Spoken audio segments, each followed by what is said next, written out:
Oh, I even have an entrance song. Look at that. Hey, we should have a dance, I think. Okay, can I get back here and use these? I can see that one. Oh yeah, I have to unmute the microphone. Maybe it would help if I unmute the microphone. There we go. Am I on? Okay, good. All right. Welcome. Så jeg skal prøve å snakke litt norsk med alle dere. Så jeg heter Daryl Doima. Jeg professor i filosofi i Colorado, USA. Ja, jeg kommer til Norge hvert sommer. Og nå jeg reiste til med sønnen min her. Sønnen min. Is Jared here? Ja. Ja, vi har mange eventyr. Adventures together. But I think jeg vil snakke engelsk I kveld, just so that we can have a deeper conversation. I think if I speak in Norwegian the rest of the night, then it'll be a very short conversation. So, yeah, so other things about me, I work also with the Navigator Student Ministry, with international students, and in Colorado as well, and love to speak about philosophy and about all sorts of different questions. So my favorite thing is for people to participate and have dialogue with me.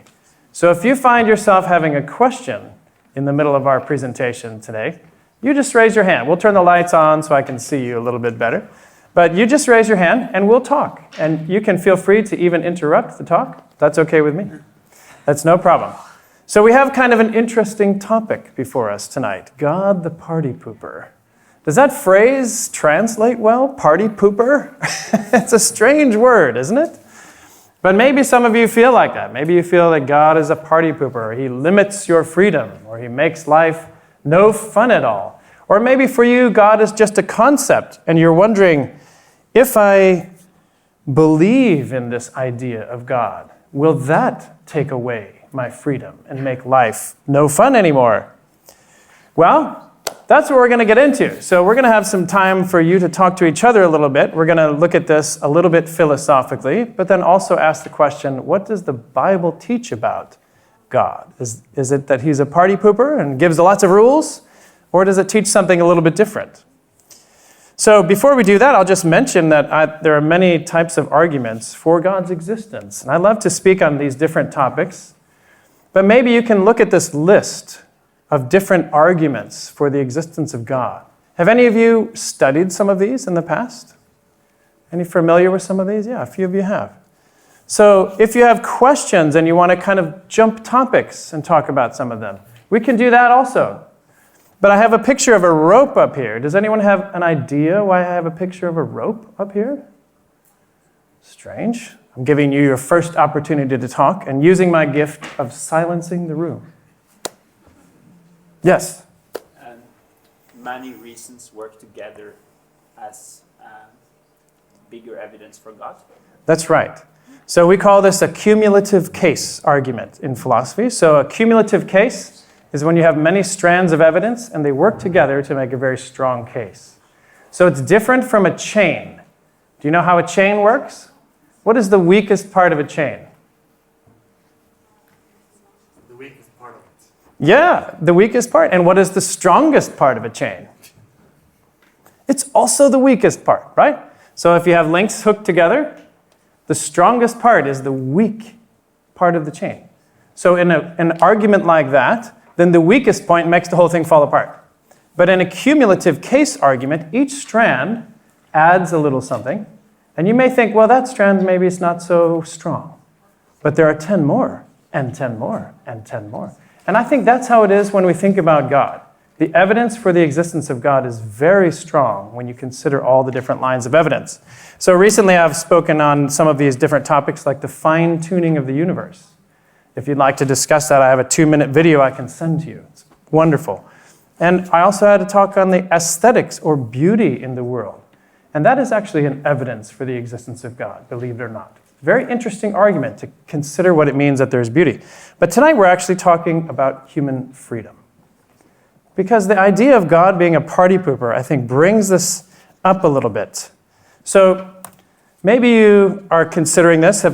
as where you are at in your life. But here's what I want to ask you to do just to start this tonight.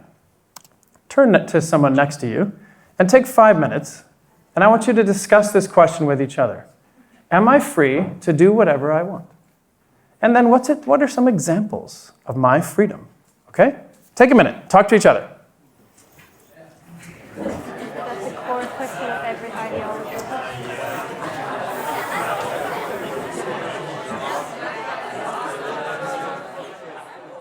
Should we talk together a little bit? I'd like to hear some examples. What did you bring up? Is anyone brave enough to just raise your hand and let me hear a little bit of what you talked about? Are you free to do what you want? Somebody want to tell me? What, are you, yes or no? And what's an example of your freedom that you exercise? Who's going to start? I had a good conversation with Roderick. It was nice. Short, but good. Would you be willing to say what you told me? That was a really important point. I guess there are also same questions in Asian China. I'm Chinese and I'm exchange student from China. That in one man's life, in his path to success, I am free to do what I want. But by saying that I'm not free to do what I want, there are two factors. The first factor is my action, and the second factor is the result. I want to get what result by doing what action. So I guess I am free to do what I want. Like I'm free to hold this phone, and I am free to speak. But I am not guaranteed to get whatever I want to get. So I can hold my phone, but I cannot guarantee all of you can say I hold my phone. Yeah. And I am free to speak whatever I want, but I am not sure whether you guys will agree or not. So I guess this is my point of view. Good point. So you are free, but there's a limit to your freedom. There's some other factors that are also very important. Someone else? Something you said? An example of your freedom? Yeah. There are some biological limitations of the freedom. Yeah. Like, I can't fly, even if I want to. Have you tried? I can't fly, even if I want to. I can fall. I can fall quite far, but I can't fly. So I'm not free to do whatever I want. Like, I have limitations. You can fly if you have the right equipment. But I was skiing it just yesterday, and we saw someone skiing in front of us with a parachute. And they went right off the cliff. And I thought, maybe I shouldn't follow that guy anymore. Did you have a point? Yeah, because nobody's stopping you from trying. Yeah. So, like, you have the freedom to try, but you're not, as what was mentioned, you're not guaranteed that you actually will fly. So there's, like, yes, you have a limitation that will stop you from actually achieving what you want, but nobody's stopping you from trying. Good. So again, we have a freedom to choose, like Roderick said, but there's a limitation. We're not guaranteed about the outcome. Yeah, I know. And I think there is no room where you are free to do something without being influenced by your family, your culture. So you kind of, to be totally free. I mean, he's from Asia and we're from Norway, and it means that you will be influenced. So this space of not being influenced and then do whatever you want. Yeah, so that's there's just one perspective. Good point. So there's no place where there's no influence, you say. There's no totally empty freedom. You're always influenced by something. Yeah, that's right. Good point. Yeah, anyone else want to say something? Can we move on? Yeah? One more? So we're free to choose between right and wrong, but there's also always consequences of the actions. And if you choose wrong, then you will also experience bad consequences. And then you can consider, is that actually freedom? Right. Again, I think freedom within limits. I want to point something out. I think that I'm observing from what you are saying. We have a strong inner sense that we have freedom. Right? Do you have that? I know that I can make choices. So remember that. It'll be important here a little bit later. But it's also something we recognize that there's a limitation. Something stops us in our freedom. But maybe if we come back to kind of the topic, I think it has something to do with our view of God. So maybe this is the view of God. Is it true that God restricts my freedom? or takes it away, or makes life no fun. Here are some famous quotes. Maybe you've heard some of these before. Karl Marx, he said, "Religion is the opiate of the people." Have you heard that before? It's a very famous quote. So it just makes you dull and keeps you down while someone else is free to lead, right? That's Karl Marx's perspective. Or even Dostoevsky, he makes this comment when it comes to ethics. In his famous book, The Brothers Karamazov. Any fans of Dostoevsky? Read that book? Fantastic. It's hotly debated whether this line actually exists, but it's in a discussion between Ivan and another character. He says, "Without God, all things are permitted. People can do what they want." Right? Have you thought about that? Is that true? If we take God out, all things are permitted. You can do what you want. In one sense, he's right. Ethics, there's no standard anymore. Friedrich Nietzsche has said the same thing as a philosopher. He said, when God is dead and we have killed him, the horizon is gone. There's no up, there's no down, there's no right, no left. You make your way. And of course, Nietzsche recommended that you become the Übermann and oppress others in order to become whatever you want. You choose, right? But maybe Billy Joel is more your style. Anybody know who Billy Joel is? An old rock and roll guy? Yeah, old rock and roll fans. He said, "I'd rather laugh with the sinners than cry with the saints. The sinners are much more fun."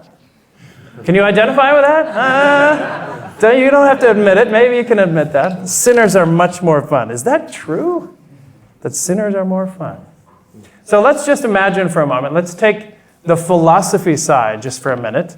And I'll try not to bore you with all sorts of theories and philosophy. Are there any philosophy students here, by the way? I would love it if there were. Anyone? Yes! Congratulations. Are you a student of philosophy? I was last year. Last year? Oh, but you changed? Of course! Why did you change? Well, I didn't view myself as a career, but it was Yeah. very interesting. Well, that's true for most of us. There's not much career in it. At least not much money. That's for sure. But it does help you to think. So, viewed philosophically, let's just imagine for a moment, if we go down the road and we agree with the statement that the idea of God takes away freedom. So wouldn't it be true that if I take God out, that I would gain freedom, right? I would get more. There's a great irony about this. And I have a series of thoughts in my mind called the ironies of atheism. This is what I think is true. Freedom doesn't exist at all in a world without God. Why would I say that? So in other words, the opposite of what we desire by saying, let's remove God to gain freedom, the opposite happens. All freedom is gone. Why do you think I would say that? Anyone have an idea? Am I just a religious guy and I'm trying to say, well, you got to have God? Why would I say that from a philosophical point of view? Take God out, freedom is gone. Yeah, you have an idea? You're left with your pride. Yeah? Left with Your pride. your own pride. Yeah. Yeah? Left with yourself? Yeah, you would be left with your pride and you wouldn't be able to see Okay. the Yeah. higher. Yeah. Yeah. I So think you're you on have your it own. And yeah, with your own, stuck in your own yeah, head. your human produced, Yeah. how do you say, imagined goals and yeah, Yeah. would be. Yeah, there's a view in philosophy that some find rather amusing. It's called solipsism.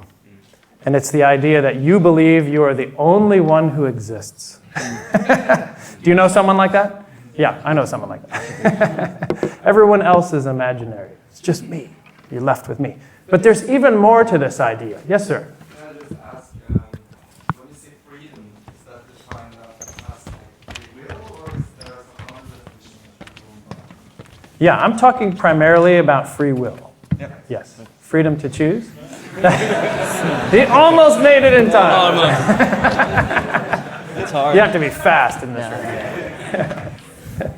Yeah. I suppose we could talk about freedom in other senses, maybe in governmental senses or political senses. But I'm talking about free will, the ability to choose. Yeah. And not necessarily the ability to choose in opposite. Because sometimes you can choose within limits. And you are free, but you are limited. So it's still free choice. Yeah. And I'll have an example of that in a minute. We'll see if we can get to that. So without the God, then we would have to define what is freedom and what is there to be free from. Like freedom from slavery. Can slavery even be a concept at that point? Like what is a human?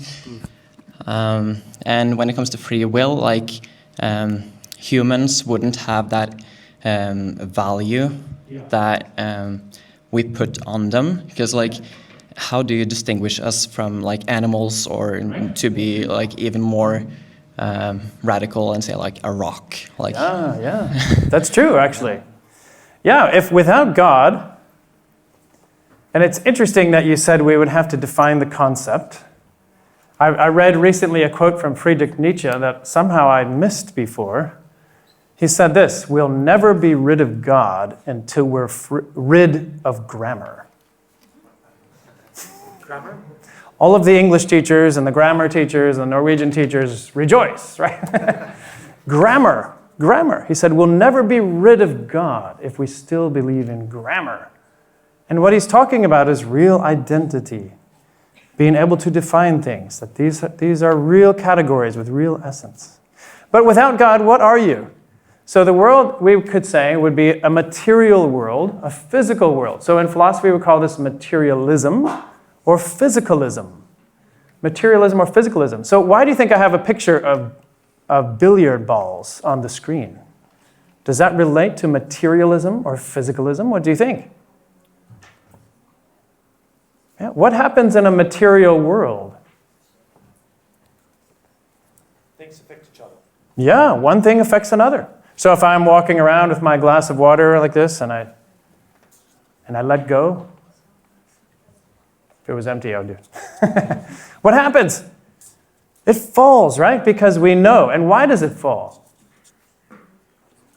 Gravity, right? Some of you are science students here. You know about gravity. Good for you. Yeah, that's right. We know that natural laws affect physical things. So if that's what the world is only matter and energy. So matter is affected by physical laws, right? So then what about you as a person? If we're saying that this is what the world is, all of the world is matter and energy, what does that mean about you? I can see the pool balls as chaos. Everything bouncing in.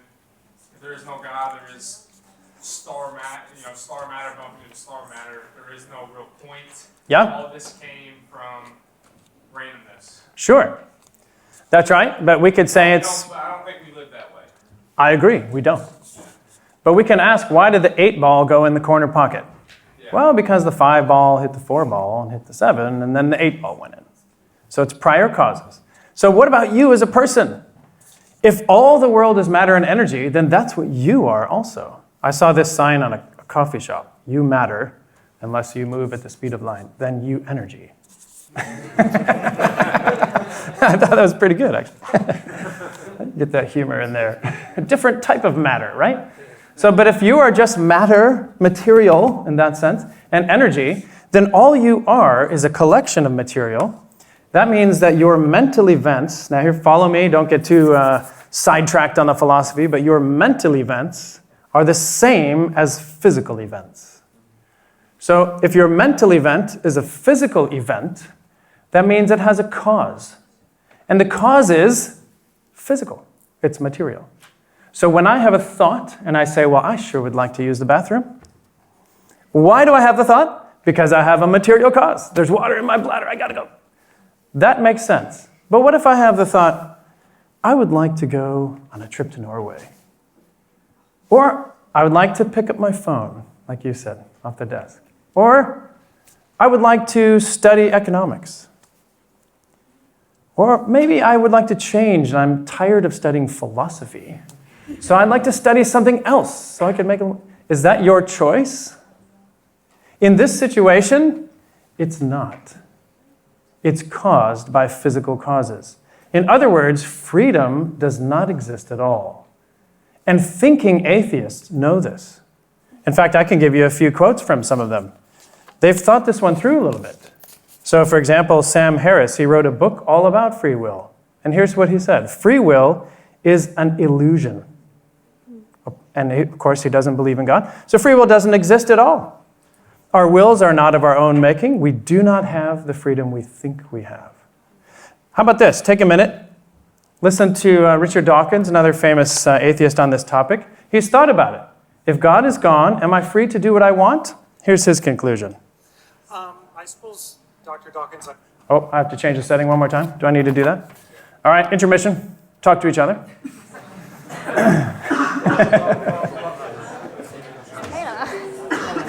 What do you think?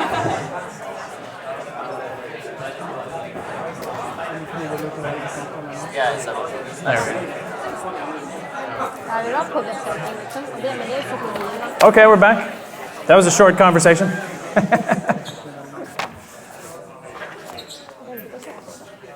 Okay, we can have some more time to discuss together. All right, let's see what he says. This is what he says about freedom. I suppose, Dr. Dawkins, I would ask this to you. Is there a scientific basis for the concept of free will in human beings? And if not, is there a biological evolutionary reason why all of us believe we have free will? The late Christopher Hitchens, when asked, does he believe in free will, replied, I have no choice.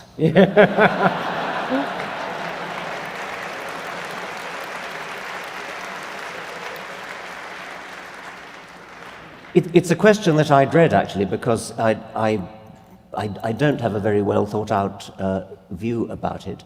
I think that, I have a materialist view of the world. I think that that things are determined in a rational way by antecedent events. And so that commits me to the view that when I think I have free will, when I think that I'm exercising free choice, I'm deluding myself, that my brain states are determined by physical events. And yet that seems to contradict, to go against the very powerful subjective impression that we all have, that we do have free will. I think all I can do is recommend the works of my colleague Daniel Dennett on the subject, which are fascinating. And there's a new book by another one of our colleagues, Sam Harris, on free will that's coming out. But yes. But I also have to agree that I think everything I know about the world tells me that there's no such thing as free will. Okay, no such thing. You heard him conclude. There's no such thing as free will. So what do you think about that? Do you think they're right? Is there a way for the world to be, apart from God, totally material, and still have free will? What is required for free will, true freedom, human freedom, to exist? What do you think? Just think about it for a moment. You have a thought? Yeah. Well, I thought what was interesting when Got the mic? Dawkins Yeah. shared his answer. I'll try and talk a little loudly. When Dawkins began his answer, he says, well, I believe that things are determined in a rational way. Yes. Which I'm pretty sure there's a contradiction in terms there. You caught that, didn't you? Yeah, because I don't think when the cue ball hits the 8 ball in pool or billiard, that's not a rational act. That's just a physical That's right. act. That's and a so physical act. Even in his explanation, he couldn't get away from something that's related to the will. That's and true. I thought that was really interesting. That's a great point. And he said it's a very powerful subjective impression. That I would agree it's a very powerful subjective impression. Yeah. And I think it's because it exists in reality, that I'm free. I think it's true. I'm free. I make choices every day. I made many choices today. I made choices to eat some fish with garlic, so don't get too close to me. Good stuff. Anything else you notice in that? Do you think he's right? Is there a way he could be wrong, a totally material world, and still have freedom? And then we'll get to what the Bible argues about this. So you think, yes, I see someone nodding, maybe. How could it be? Because if at the outside it is inbuilt Yeah? to be able to... Okay, if the clock is at the outset designed to be able to choose, then it could be fully material but an expression of free will. Okay, so I have one question for you. Designed by who? Aha, that is the question. Yes, indeed, that's the question. Yeah, there's a very powerful, I think a very powerful evidence is when we see design. What does it tell us? Can design come from chaos on a natural process? And we can have some disagreement on it. Of course, there are theories of how design could come from natural chaos.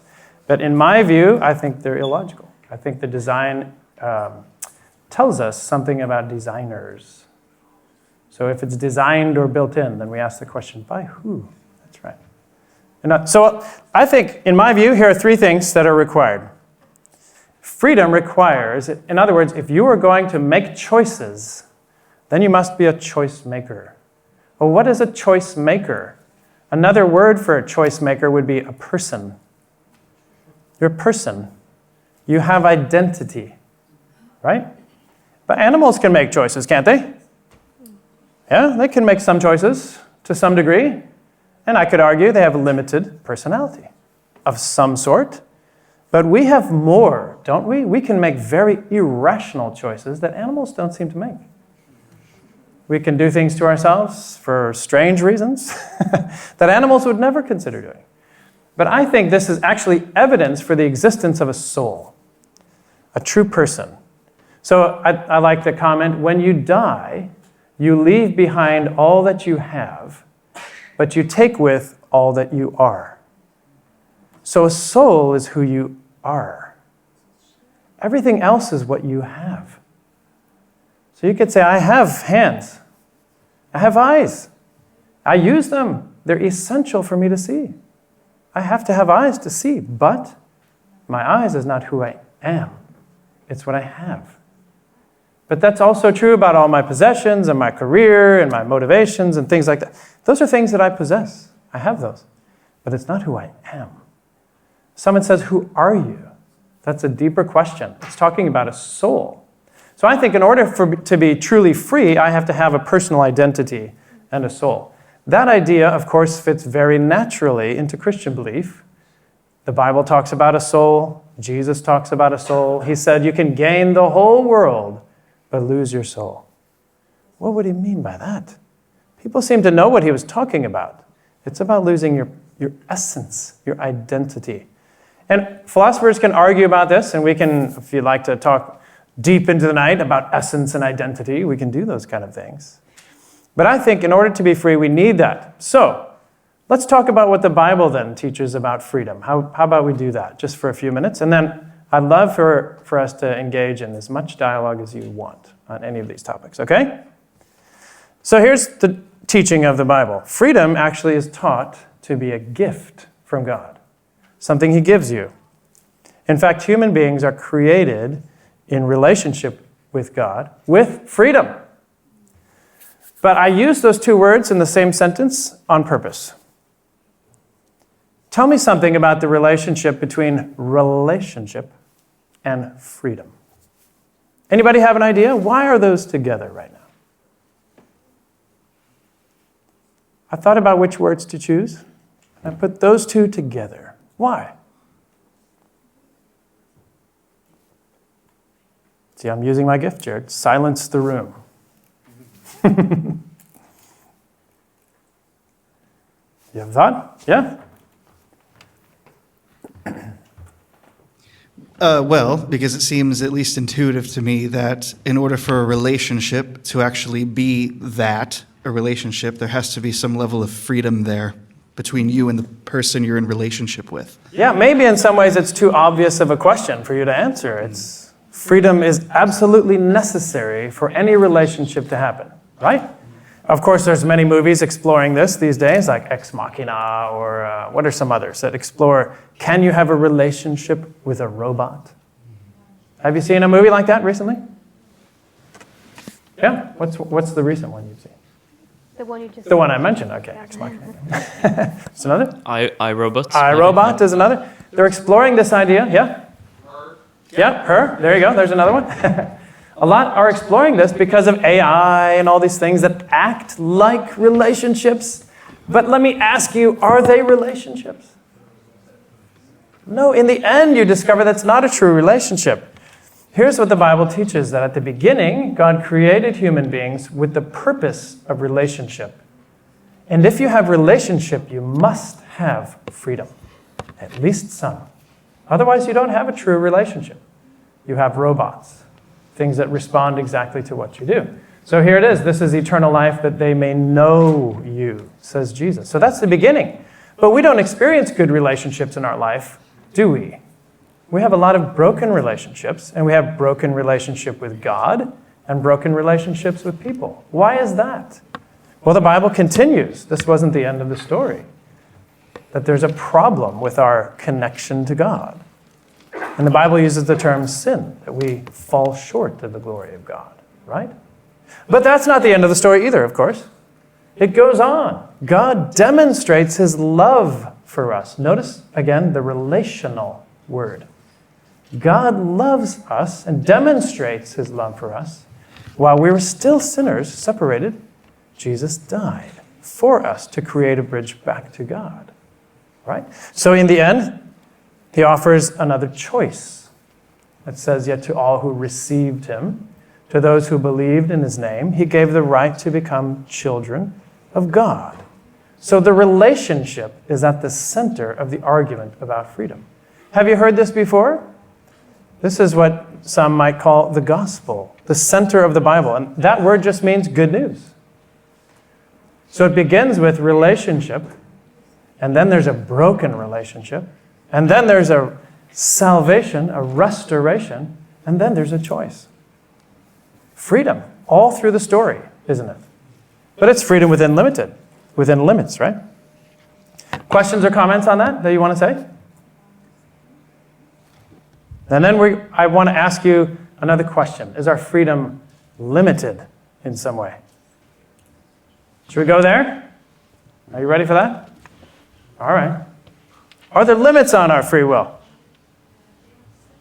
Let's just say that since we started on the track of exploring the world apart from God, and we discovered that actually, technically, freedom is gone. It feels like freedom, like Dawkins said, it feels like it, but it's not. Now we're over here on the biblical story, and we've gotten the whole story. You saw all the pieces of it, and the end of a choice again. There's freedom all the way through, but aren't there limits? Does God put limits on your freedom? What about his rules? What do you think? Does God put limits on your freedom? Or the idea of God?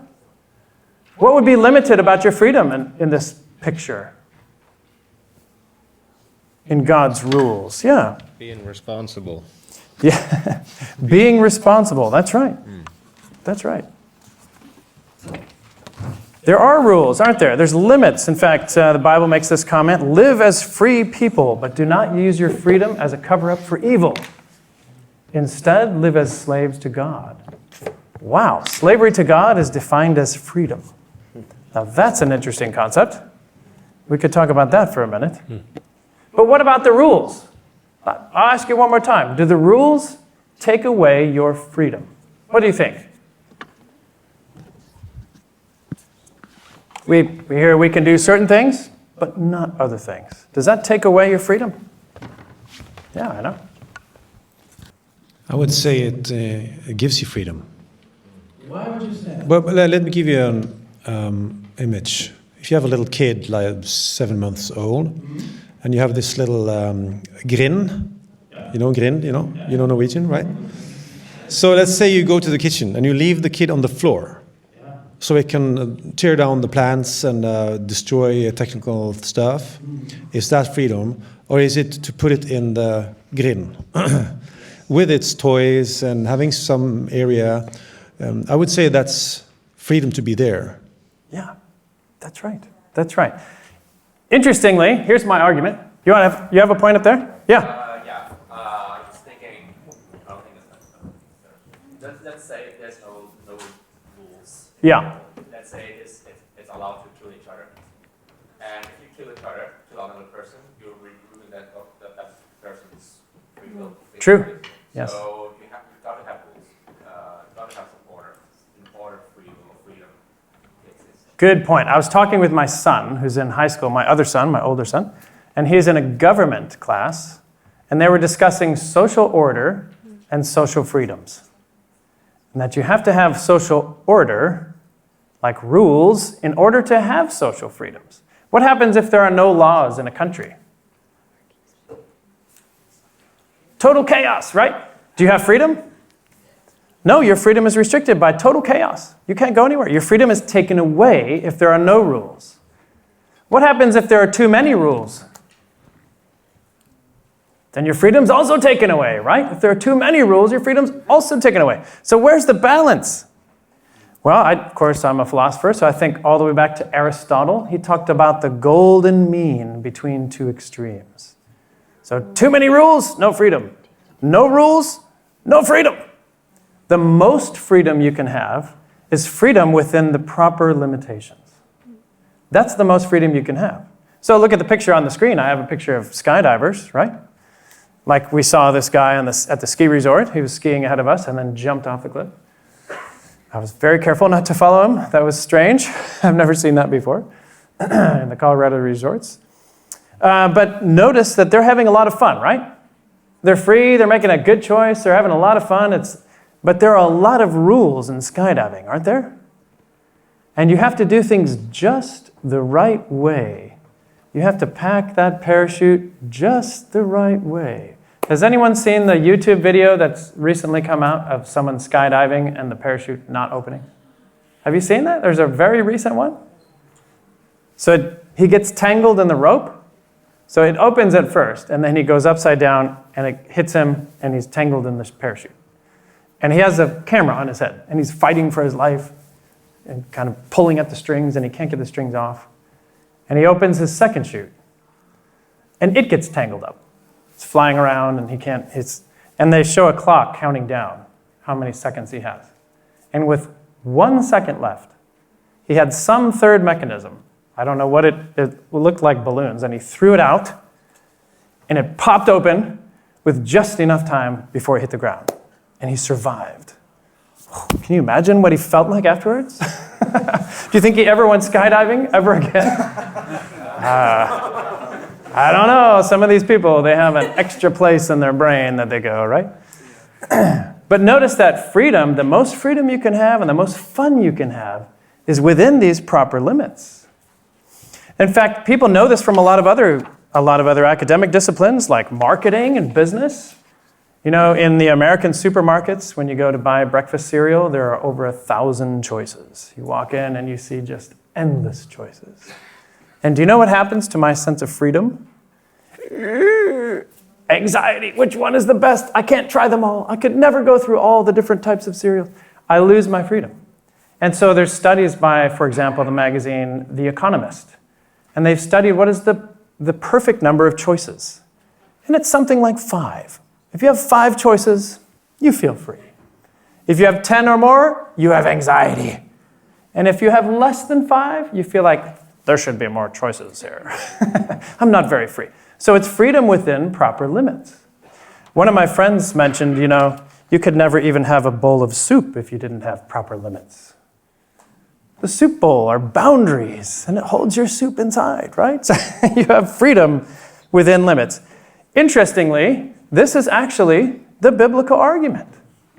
The Bible gives limits, but it gives you freedom. And so I think it's actually true that God is producing the party. In fact, He's giving you the maximum amount of freedom. Because in His wisdom, He knows there are certain limits that will give you the most freedom.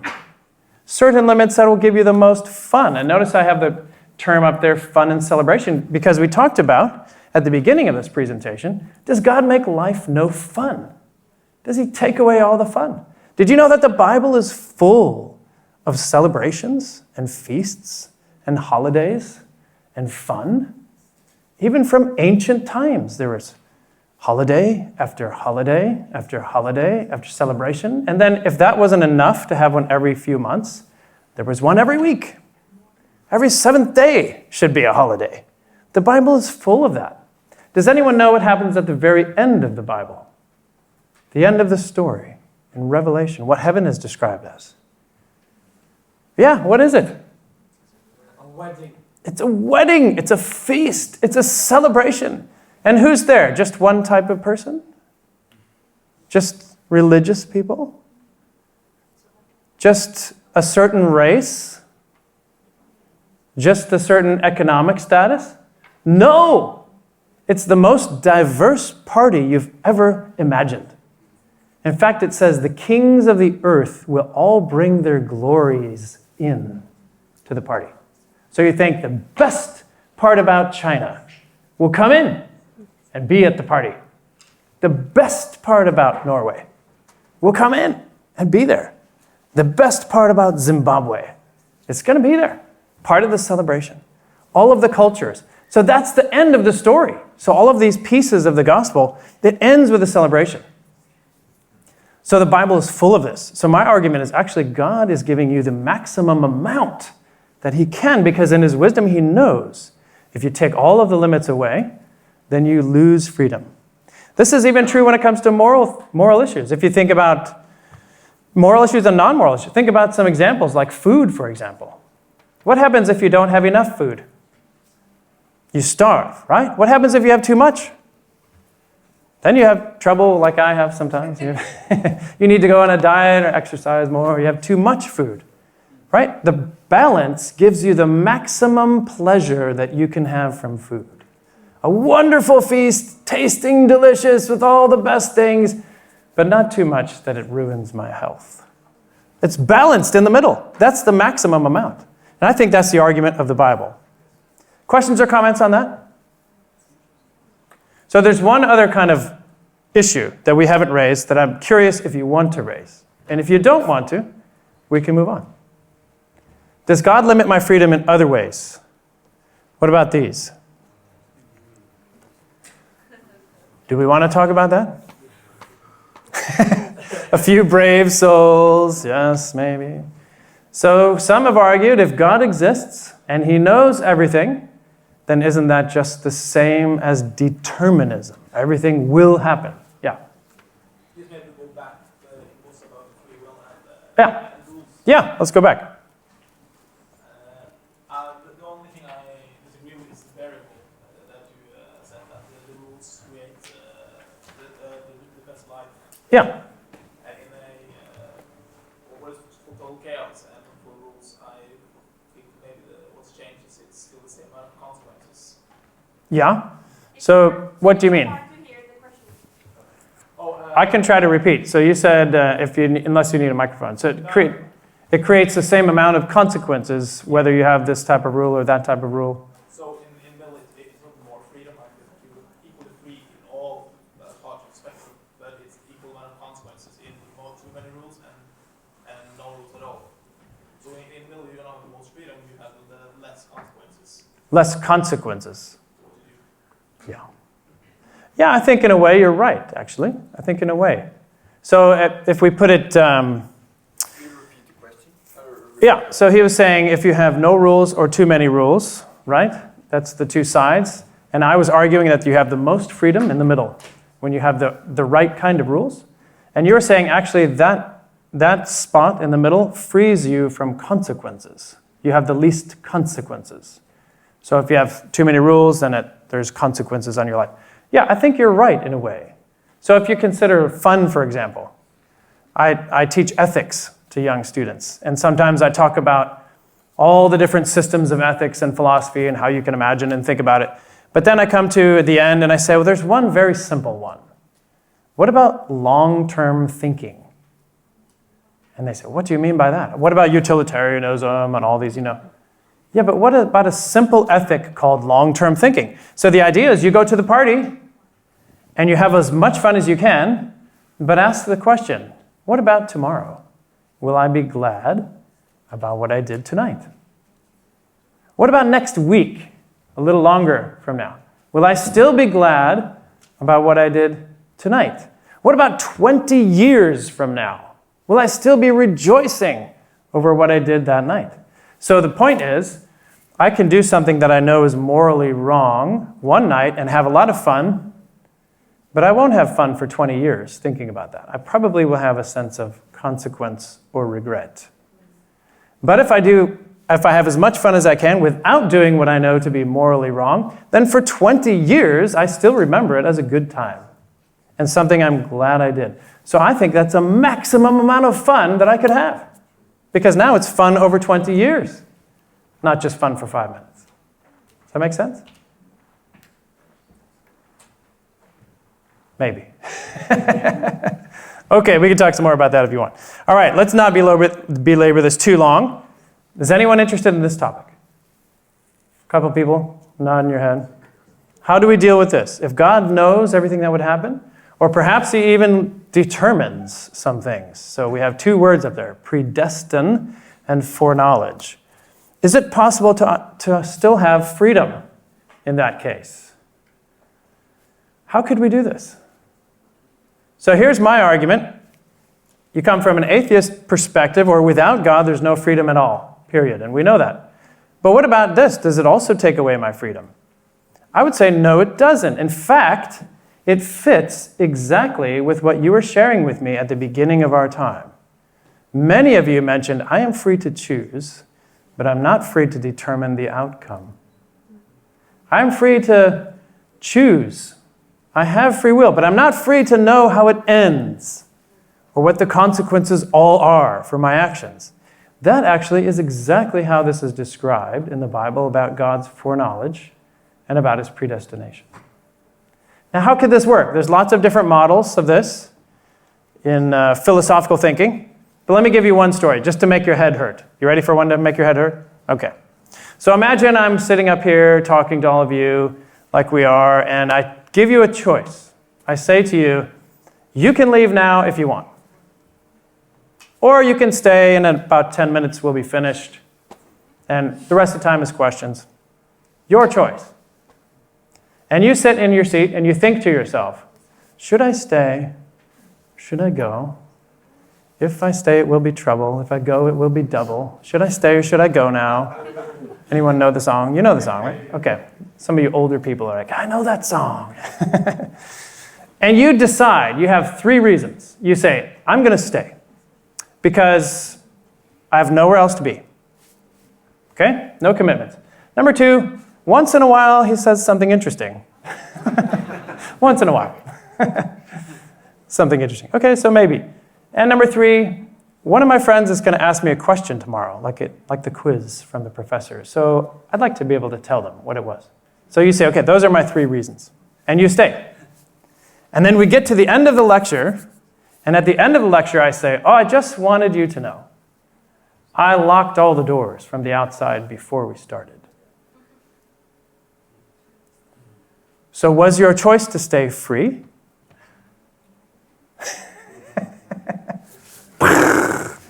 What do you think? Was it free or not free?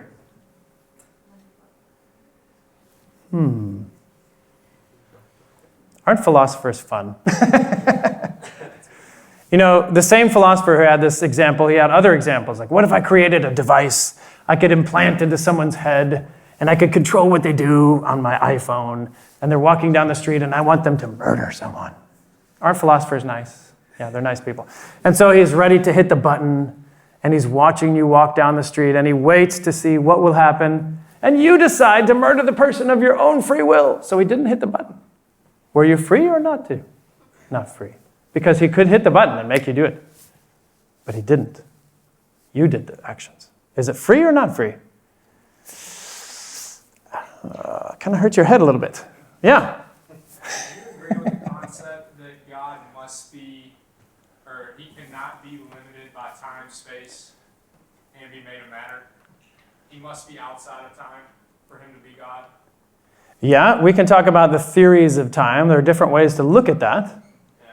But I think he is. I think time began, but maybe God has his own type of time. By, like, the predestined foreknowledge, like, it's hard to think about it. He's not limited by time. So True. He can be wherever he wants to be. True, he can.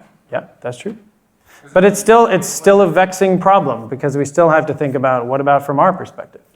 Are we free or not? Well, it goes back to the previous, like, Yeah. if Exactly. Freedom is essential for a relationship. We're a robot. That's right. And I agree. It's absolutely essential for relationships. We have to have freedom. Yeah.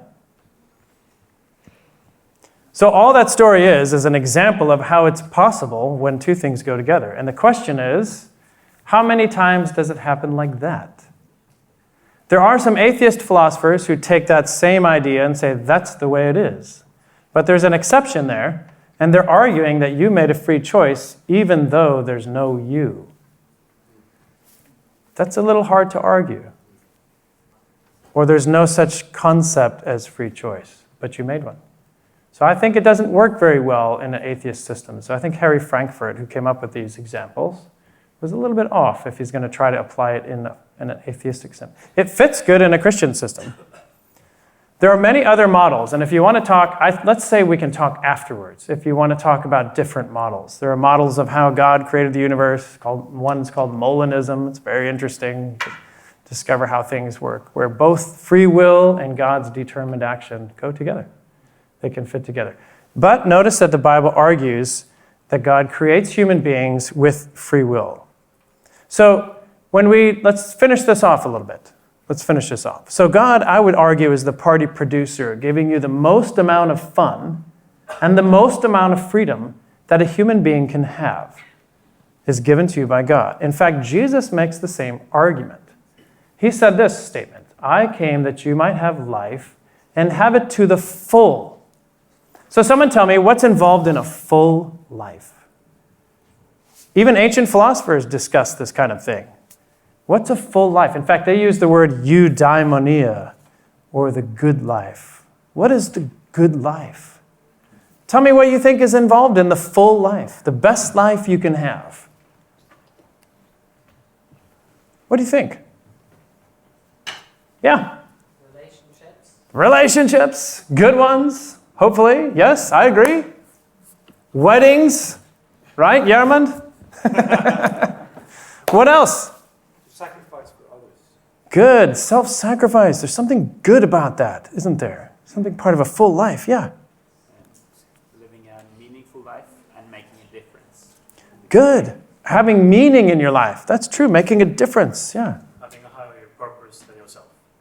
A higher purpose than yourself. I agree. Something bigger. You know, I'm reading through Lord of the Rings again. Anyone a big fan of Lord of the Rings? Oh, yes, I'm among friends in this room. That's right. I'm actually helping to develop a course for the university, the public university in Colorado Springs, on human nature displayed in the Lord of the Rings. Doesn't that sound fun to those of you who are fans? Oh, some people are raising their hands. Next year, we'll talk about that when it's all developed. That's right. We'll just talk about Tolkien all week. That's right. But the story is so good because it's so hard, right? And they have a purpose so much bigger than themselves. And the little hobbit, he's a little person, but his purpose is grand, right? Yeah, I agree. Those are all parts. Anything else that's part of a full life? Skiing. Skiing is part of a full life. Amen to that. I agree. Powder, part of a full life. That's right. Rock drops, part of a full life. Well, I think we want fun, like we talked about, and we want all these things that you're mentioning. I think you guessed most of the things that I put up here. No one said philosophy. Why didn't you say that? It's part of a full life, philosophy. How about at the end here, celebration? Overcoming, suffering, hardship. These are part of a full life. And this is actually what's promised in the Bible. This is the argument of Jesus. I will give you the fullest life you can possibly have. And it will include these things. In fact, he even says, and you'll have sufferings also, and hardships. But you'll have hope, and you'll have more than you could possibly have in any other way of thinking. So here's his comment. If the Son sets you free, you are free indeed. So the argument is actually quite deep in the Bible. It's saying the best type, the true type of freedom is in following or being a slave to Jesus. And the farther you think about that, the deeper it goes. And when he makes this comment, if the Son sets you free, you are free indeed. It's a very profound statement. Galatians 5 also says, it is for freedom that Christ has set you free, no longer to be under a yoke of slavery. Yeah, question? Yeah, so in what way would you say it's a good life to have hardship and suffering? Yeah, well, I'd refer us back to the Lord of the Rings, just for fun. Because at the end of the story, they have achieved their end. But what if, as many little meme makers on the internet have discussed, what if the eagles just flew them to Mordor, dropped them off, and they dropped the ring, and that's the end of the story? Would it feel the same? I don't think so. In fact, I think the best stories are difficult ones, where there's an overcoming. I was a literature major for my undergrad, for my bachelor's degree, and that's even part of the structure of a good novel. Plot conflict. If you take a novel out, or if you take plot conflict out of a novel, you're left with James Joyce. If anyone's ever read James Joyce, it's terrible. Terrible literature, but that's my own opinion. There's no conflict, it just happens. It's an awful book, yeah. But does that mean that full life or to have fun or to be free cannot exist apart from some kind of hardships? I would say a full life cannot exist apart from hardships, yes. But you can have fun. You can have some fun. But I would say it's limited. Could you develop more on that? Yeah, I think just as we had on the slide about long-term thinking, so you can have fun in the short term, but it won't last you for 20 years. It's a short term. So the same is true if you have no hardships, you can enjoy some fun, but it won't be meaningful in the end. It won't be long-term, and I would even argue eternal, of eternal benefit to you. In fact, most of, even in biology, we have a doctor in the room, he knows all about these things. Even with your physical body, difficulty and tension produces good results. So I go to the gym, and it's difficult, but it produces strength. I walk on my bones, and it makes my bones harder and more resilient because that puts stress on them. And if there's no stress on my bones, they're weak. And that's true about a lot of things in the biological systems. So I think it produces something in you. In fact, the Bible argues that these light and momentary troubles are achieving for you a glory that far outweighs them all. So it's an eternal perspective. Isn't that great? That's a hope that we have. Yeah. Yeah. Well, you used Lord of the Rings as an example to what you're talking about, but life isn't a fairy tale book. True. Right? So suffering and hardship doesn't always end with a result that gives a meaning. Yeah. So if a full life is a life where you have a higher meaning and you have happy moments and you have suffering and hardship, then what about those suffering and hardship that doesn't end with something that's meaningful? Great question. Thank you for asking that. Two things in response. Number one, I think life itself imitates the story. So the best stories are an imitation of the real, true life. So for example, Lord of the Rings has suffering and overcoming and hope and so on, and sacrifice, people dying and returning. That's just a copy of the true story about life, which is the story where God creates, humans fall, God sends his own son, who dies in a deep tragedy. In fact, that's the end of every Shakespearean tragedy, is death. And then he raises from the dead, and there's new life and a new opportunity and new hope for you. That's the gospel story. So in fact, there's a philosopher named Alvin Plantinga who's made the comment, the Bible isn't only the best story that's ever told, it's the greatest possible story, and all other stories imitate it to some degree. So I would say Lord of the Rings is not more than this life, it's less than this life. The gospel is actually more than the Lord of the Rings. It's more than a fairy tale. The hope is better than a fairy tale. Now here's the second thing I'll say. That is only true if eternity is real. If this life is all there is, then everything I just said is false. So that's the decision. Because, as you said, much suffering ends without a happy ending, without renewal. I lost my mother 4 years ago, and we prayed and hoped and expected and wanted her to get better. But she died. But I have eternal hope because of Jesus. So I feel the story is not ended because of that. Does that make sense? Yeah. Yeah. Yeah. Great question. Thank you. Well, let's finish with this. And then we can just take other questions if you want. My bold claim is this. I think, if I can be so bold to make a claim myself, if you want to experience true freedom, true purpose, true meaning, if you want the most fun out of life, the fullest life that you could live, then I argue you should follow Jesus and make that choice freely. And there are some here probably I'd love to talk with you about it if you're thinking about that. And I'll take it one step further. Maybe some of you have chosen that you think this is true, I've already made that choice, but you're wondering, should I give my life to God and do whatever He asks me to do? Or should I say, I believe you, you're real, but I'm going to do what I want? I would argue it's the same type of choice.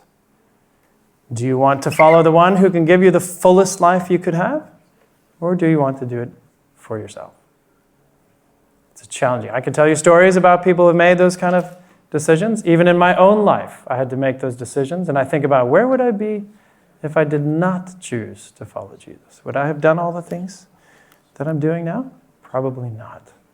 I remember all summer trying to convince a student that it was exciting to follow Jesus. And he said, it's boring. I don't want to do that. I don't want to do that. And in the end, he changed his mind.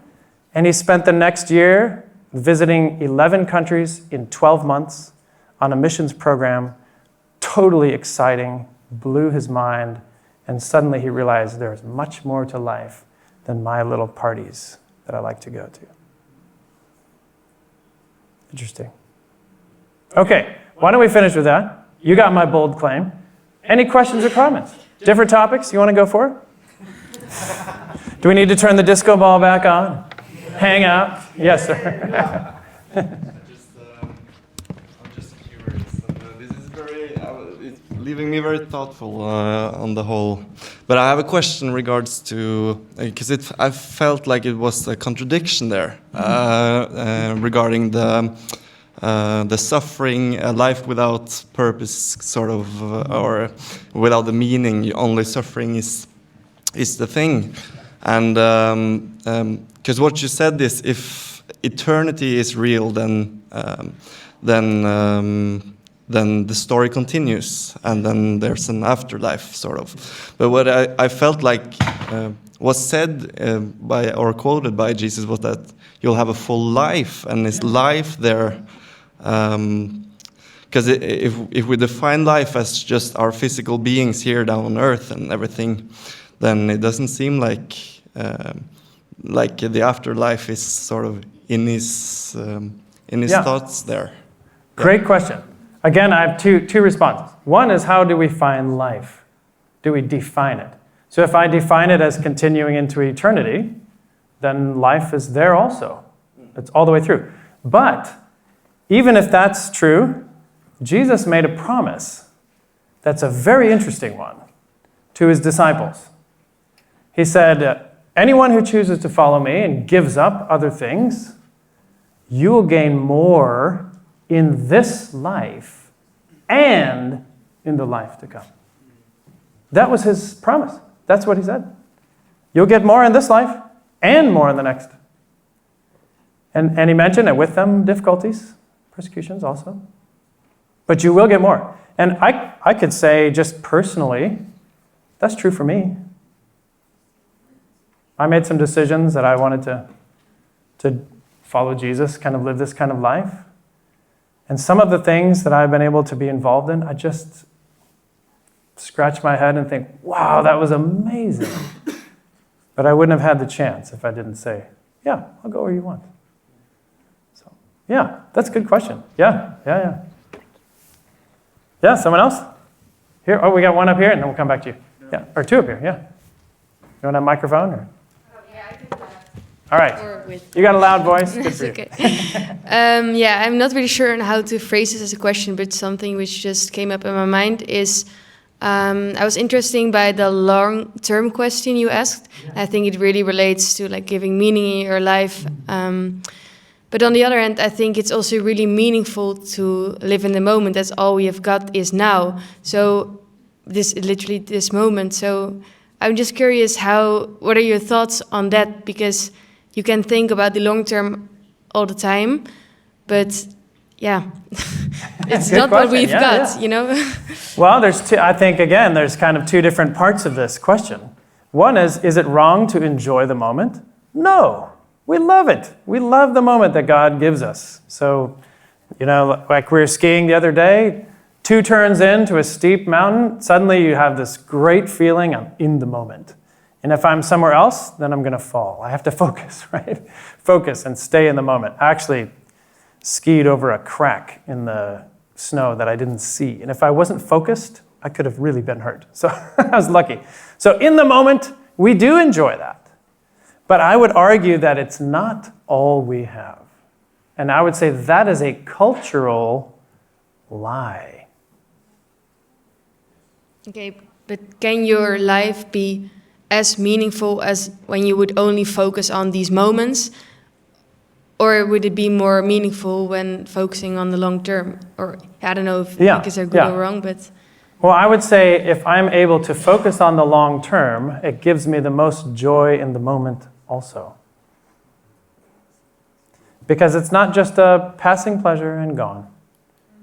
Then I can say, I enjoyed that as a gift from God. I enjoyed that as something that made me stronger. I enjoyed that as it produced something in me. I'm happy I did that. I have a long-term view. So I think they fit together. I think I can enjoy the moment the best if I also have the long-term perspective. Maybe that's the best way to say it. Yeah. Good question. Yeah. Christian's doing gymnastics, rolling around. You say that discipleship to Jesus is like the pathway to this richer life, and that it has a cost. But I'm just wondering, like, what's the cost of non-discipleship? Yeah. If I can ask that. Yeah. Good question. Yeah. Well, I think everything in life that's worthwhile has a cost. So if something is of value, it has a cost. And if something is worth doing, there's a difficulty. So I could use different types of examples. You could use a physical example of, I bought my wife a wedding ring. Well, I had to save for many months to make sure I could afford a nice one, right? So there's a cost. But I could use a more meaningful example that things are difficult and they cost you something. So if you want to have character, like virtue, courage, and these ancient philosophers talked about these things, courage, or patience, or temperance, or kindness. You want to have those in your life. How do you get them? How do you get patience?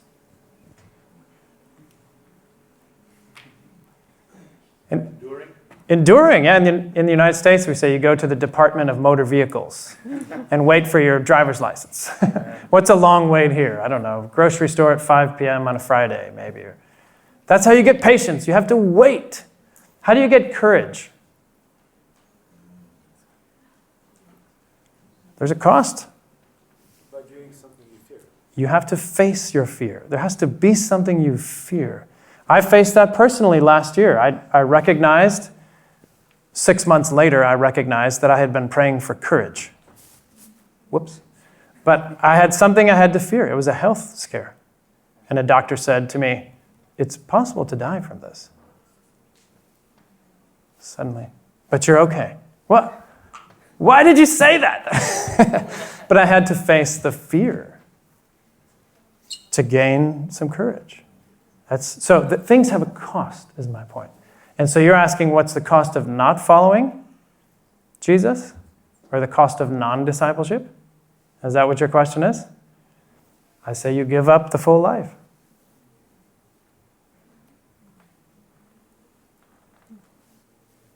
Yeah. It gives you an opportunity and you say, oh, no, thank you. Yeah. This might be an obvious thought, but I would like to toss it out anyway. So my thesis is that I think true freedom leads to true happiness. Because there is nothing like a person who has gotten free in different variations, and you can just see truly how happy that person is. Now, in today's modern society, we should be more free than ever because we have technology that's supposed to help us being more free. All the apps in the world, all the inventions in the world. Right. And yet people are more depressed than ever. They are, that's true. It seems like, at least if you look at the statistics from Norway or other Western countries. So what is your take on that? Like, why are we not free if everything around us is supposed to be making us free? Well, I think it's related to what we were talking about before, the appropriate type of limits. So more choices doesn't necessarily make me feel more free, especially if the choices are endless and all around me and telling me what to do. So I think you're right, that true freedom does lead to true happiness. So being able to exercise my freedom within limits, and remember that was true morally and so on, but it's also true philosophically with God having limits on determined things. I have freedom inside the predetermined limits of God, and that's the most I can have. It's the maximum amount leading to true happiness. I agree with you. I think you're on the right track. Yeah. Yeah, Roderick. Sir, first of all, thank you for your wonderful speech tonight and the efforts of the event organizers.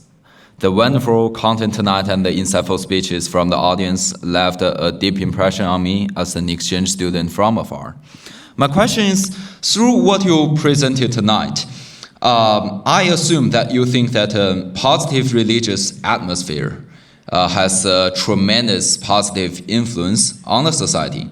But I personally think that in society since the beginning of the 21st century, the influence of the religion across all over the world has declined to a varying degree.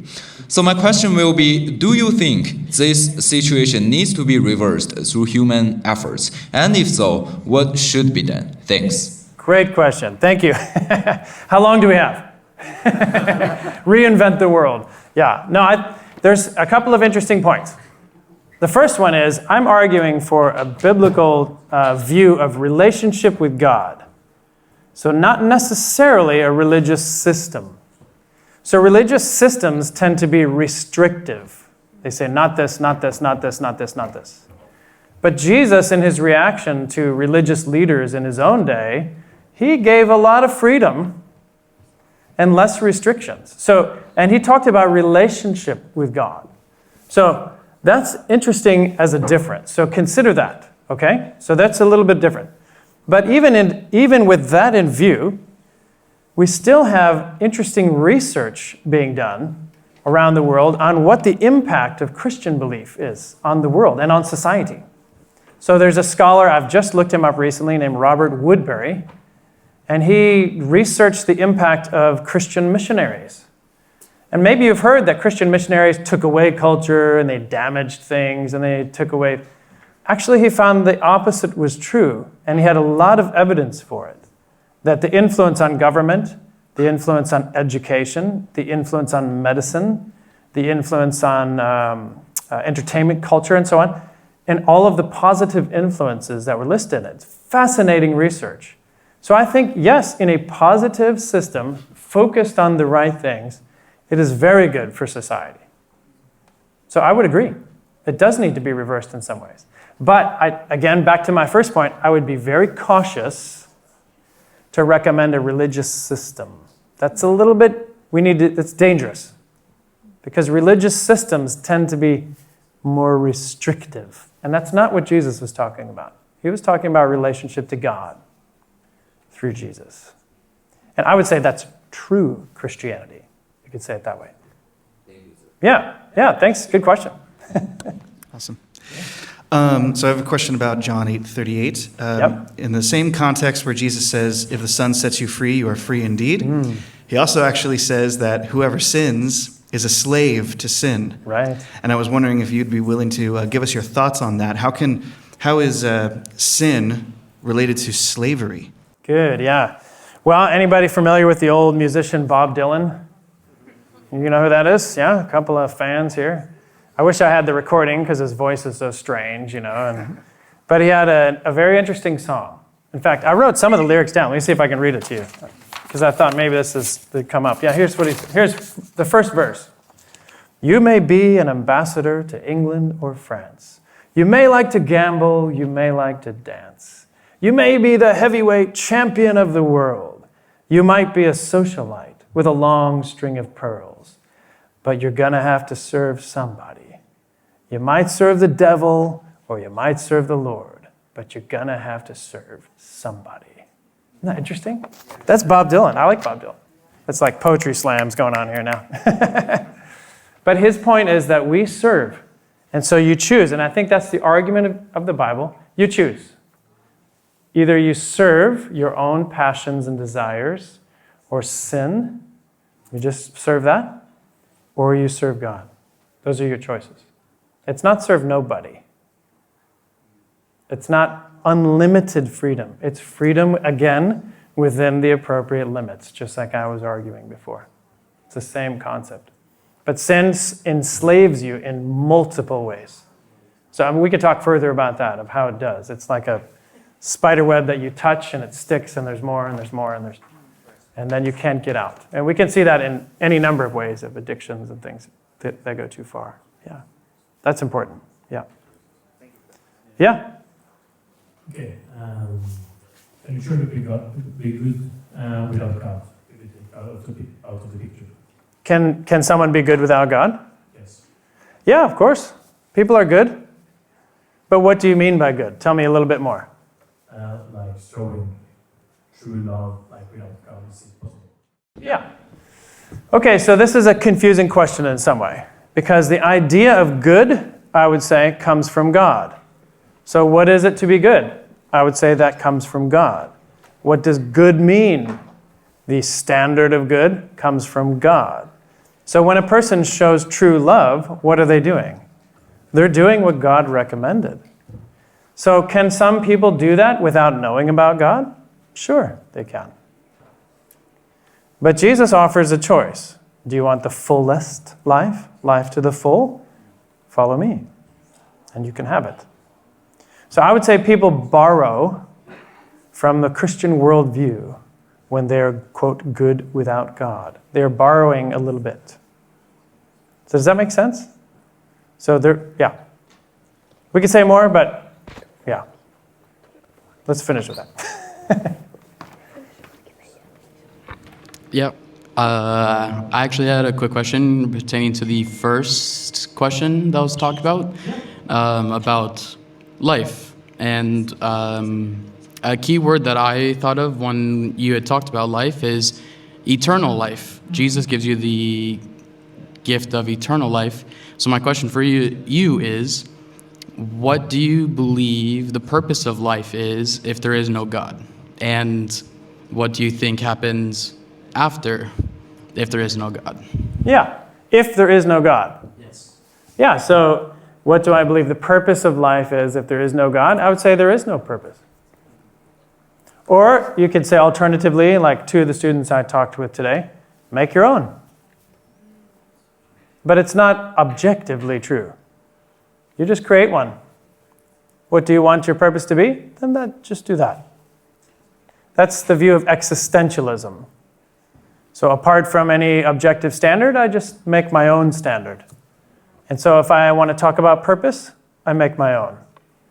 But I would argue even further than that, and I agree with Nietzsche, that we can't get rid of God while we still believe in grammar. Words are important. So I would argue deeper than that, purpose as a word has no meaning apart from God. No meaning. because you can make it whatever you want it to be.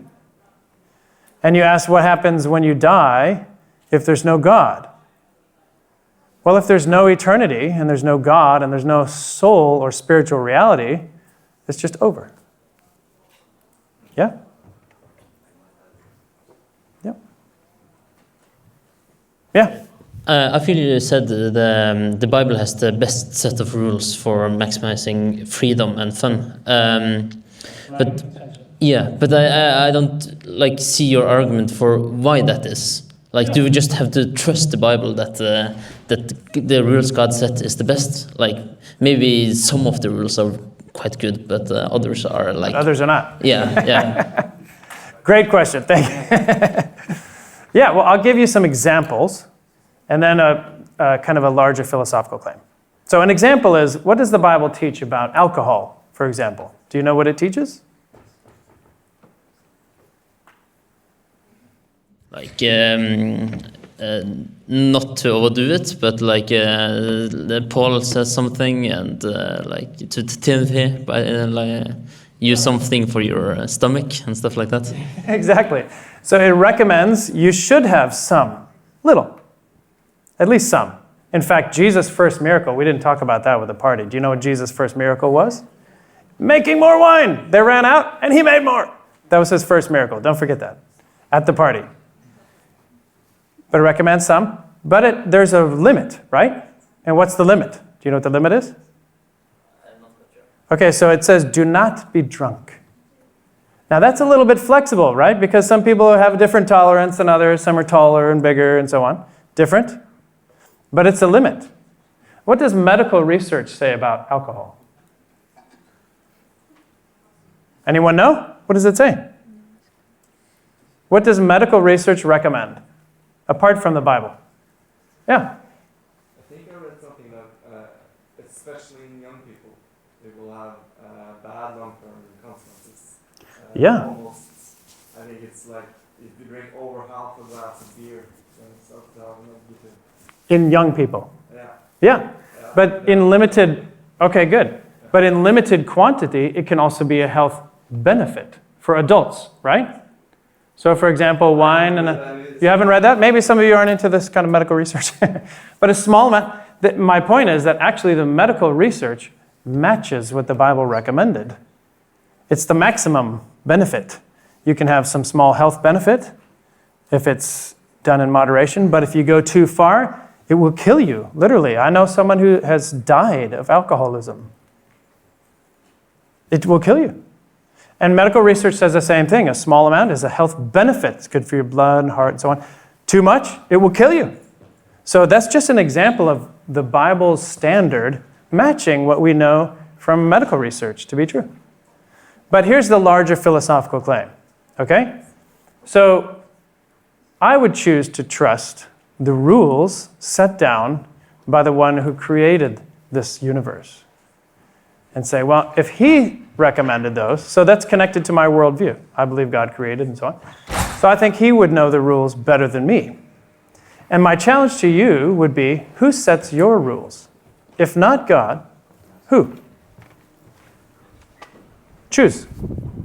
And I would find some difficulty with each other answer that you give to that. If you say yourself, there's some difficulty. If you say your culture, there's going to be some challenge. But I think that's a good question to mull around in your mind. Who sets my limits? Or who gives me the good rules? Yeah? You're welcome. Yeah?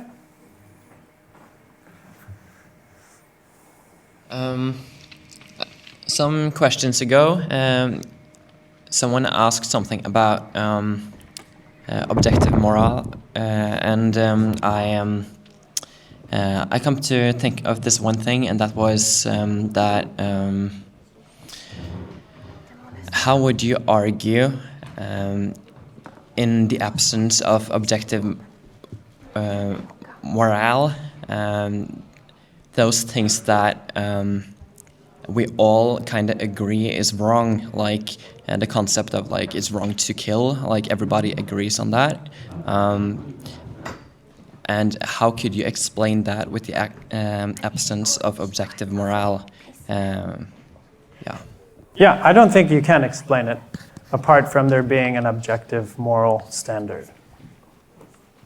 Yeah, I think that is an evidence that there is one. I talked with 2 students today, and they each said, I would like to define my own standards, my own values, and my own morals. And I said, well, that's interesting. And then they kind of backed up, but maybe my society and culture actually defines them for me. And then I asked them a question. I said, well, what if there was a culture or society that said, for example, only men can go to university? There are some. Would that be right? And both of them said, no, that would be wrong. And I said, yeah, I think I agree with you. That would be wrong. But that shows that there's a moral standard higher than just my culture. And I could choose something much more extreme, of course, that cultures decide is right, but we look at it and say it's wrong. It's something higher. So to me, that's evidence that there is a higher moral standard that we both know about. I could recommend some good books for you if you're interested in that, and even some research about the basic moral standards we find all around the world. Okay. I think there is an objective morality. Time for one more question, and then we'll round it off.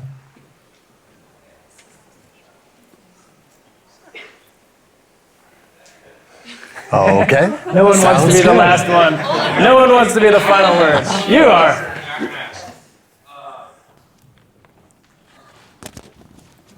So with your education, everything you believe in, why Jesus? Yeah. How long do we have? No, So why yeah. would you recommend Jesus instead of Yeah. There's no one like him. The world over. No one. To me, the most profound story in the world is a God who's perfect in every way. Meaning he's perfect in justice and he's perfect in love.